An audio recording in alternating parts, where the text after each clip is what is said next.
once again. So guys, meron tayo ditong tanggap Samsung 32 inches. Samsung 32 inches. Saksak natin para makita natin tsura. Ang gusto ng technician kasi palitan na ng screen. Wala pala tong outlet. So palit screen po ito. Kaya lang ang problema, ang available kong screen dito ay ito, 13666x768 o non-HD. 30 pin lang po yung available ko dito. 30 pin na 32 screen. 32 na LED na LCD screen. Excuse me. Yan lang po available ko. So kaya lang ang problema, ang kakabit ko dito ay 51 pin ang nakaabang sa kanya. 51 pin yung terminal na nakaabang sa kanya. Pero meron naman siyang paghihinangan para sa 30 pin. Ayan po. Ayan, nakaabang naman. So subukan natin palitan ng screen. Kaya lang maghihinang pa tayo dyan. So alamin natin dito kung alin yung umpisa, ano yung pinaka-umpisa ng data. So ito, 5 lang ang data ng 30 pin eh. 1, 2, 3, 4, 5. So dito pala mag-umpisa sa even TX0, even TX0 plus. Yan tayo mag-umpisa papunta dito sa baba.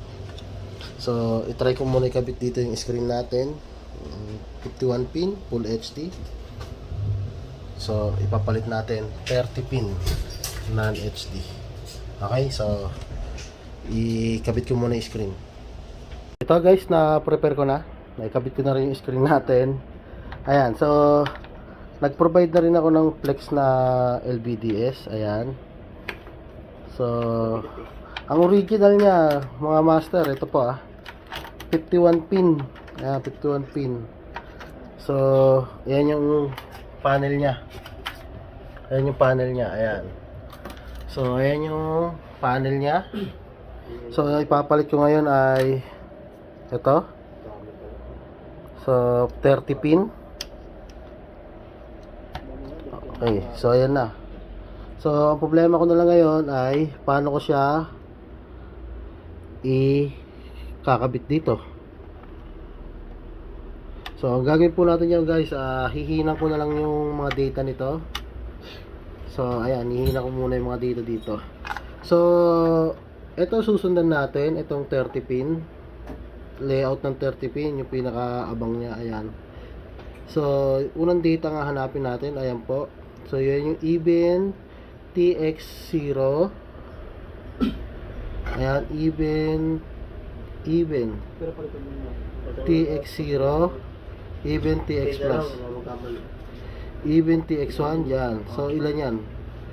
1, 2, 3, 4, 5. 5 pares po yan.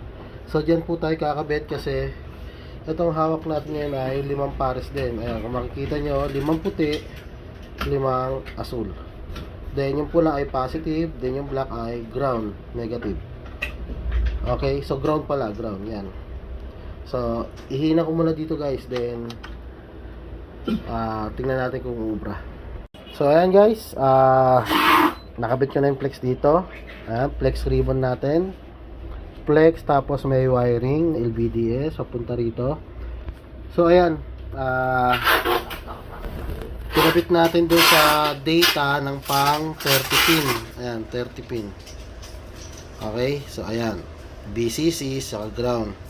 Then kinuha natin yung 5 data niya. Ayan. Ayan. So tuturo ko yung 5 data niya. Sa 30 pin, 5 lang data niya na pares. Ayan, 1, 2, 3, 4, 5. Okay. So hindi pwede magkapalit-palit yung data niya kasi magkakaproblema yung display niya, no? Maaari ikasira pa ng CPU or ng panel natin. So ayan, check nga natin kung magkaka-display. Ayan guys, Kinabit ko na yung sa indicator niya. Ayan. Spanner rin natin. So, touchscreen pala indicator ito. Ayan. So, inon ko na.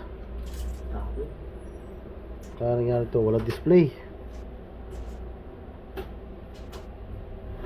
Ayun. Ayan ang display. So, ayan ang display. So, nag-aaral ng display. So, tingnan natin kung magagawa pa natin ng paraan yan. Hello guys. So, kanina, pangit ang display nito. Pero ngayon, ayan na siya. So, solarized na lang po siya. So, ayan ang nangyari. Ituturo ko kung paano nangyaring ganyan. Gumanda ang picture niya. Okay. So guys, dito meron tayong makikita. Ayan, kung mababasa nyo, may label po dyan. So, ang sabi dyan,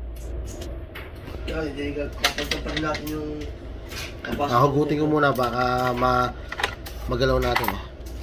Ang sabi dito, ayan po,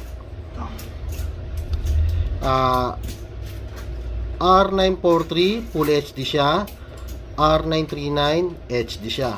So kanina ang resistor dito po nakalagay. So ito po 'yon. Nakalagay dito. So magiging label niya is Full HD. So ang ginawa ko, yung resistor na nakakabit dito, nilipat ko po doon. Ayan. Kaya ang output ng board ngayon ay HD na. So tutugma na po yung panel natin. Okay? So ang gagawin ko ngayon, dahil naka-solarize siya, meron siyang label dito na Jeddah Besa. So, ngayon, Besa siya, nandito yung resistor. Subukan natin ilipat dito. Tingnan natin kung magbabago ang kanyang display. Okay po? Okay, so lilipat ko muna mga master. Post ko muna yung video. So guys, continue na natin. Ayan. So, binyag. Ayan. So, ayan. Ito yung label niya, Jeddah Besa, para sa solarize natin. So, kanina nandito siya sa Besa. Nilipat ko po siya sa Jeddah. Ayan, Jeddah. Okay? So, okay na. So, testingin nga natin. Tingnan natin kung ano magiging display. Saksak ko muna. Wala kasi ako tagahap ngayon, kaya mano-mano ako video. Okay? So, dyan. So, ayan na. Tingnan natin magka-display.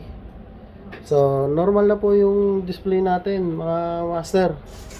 Ayan, nagka-display na po ng maayos. Ayan. So, normal na po. Okay, so ayan na. Okay, malinaw na. So kanina ito yung gamit niya. 51 pin Full HD tawag po dyan. Full HD ang out niya. So binago natin yung jumper resistor dito sa malapit sa memory. Ayan, SPI. So naging out niya ngayon ay pang HD. Okay, ayan. So ngayon naka-setup na sa HD siya. Ginamitan natin ng HD na wiring o LVDS papunta rito sa connection niya. Ayan.